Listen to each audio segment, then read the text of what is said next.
DG FICCI और यहाँ उपस्थित फिक्की के इस 97th कन्वेंशन में उपस्थित सभी सम्मान्य प्रबुद्धगण। वैसे तो ये आपका 97th कन्वेंशन है, आपके शतक लगने में 3 साल ही बाकी हैं, तो निश्चित रूप से वो संस्था कुछ अच्छे उद्देश्यों को लेकर के चलती है, सार्थक काम करती है और आपका होने वाला जो दौर है, आज़ादी के पहले इसकी स्थापना गांधी जी की प्रेरणा से और बिरला जी के अध्यक्ष बनने से शुरू हुई और मुझे लगता है कि 100 वर्ष की इस यात्रा में जो आपकी पूरी होने वाली है, आपने बहुत सारे देश के बदलते हुए बिंदुओं को देखा है। एक ऐसे समय में जब हम आज़ादी के आंदोलन से निकल रहे थे, अपना देश बनाने की जद्दोजहद में थे, और एक ऐसे समय जब हम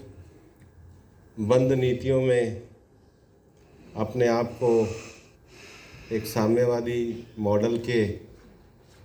जिसको एकदम पैक नीतियों में देश को चला रहे थे, और आज एक ऐसे दौर पर आए हैं जब हम एक खुलेपन के साथ भारत को दुनिया की सबसे बड़ी अर्थव्यवस्था बनाने जा रहे हैं। फिक्की की ये यात्रा भारत के विकास की यात्रा है और मैं ये मानता हूँ कि बहुत कम ऐसे संगठन होंगे जो विकसित भारत की यात्रा की संकल्पना में हर बिंदु को अपनी यात्रा के किसी न किसी अनुभव में समेटे हुए होंगे। और इसलिए जब व्यक्ति के जीवन को या देश को आगे बढ़ाने की बात की जाती है, तो उसमें कुछ नए प्रयोगों के क्षण भी आते हैं। विकसित भारत बनाने के लिए पिछले 10 वर्षों में प्रधानमंत्री नरेंद्र मोदी जी के नेतृत्व में भारत ने जो पहल करी है, उसमें ईज़ ऑफ डूइंग बिजनेस से लेकर के हर क्षेत्र में नई संकल्पनाओं को आगे बढ़ाने का काम किया है।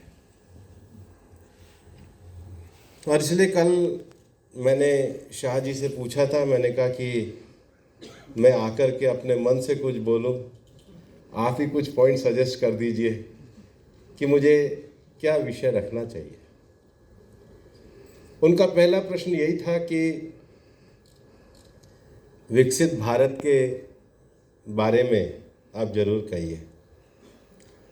और मेरा मानना है कि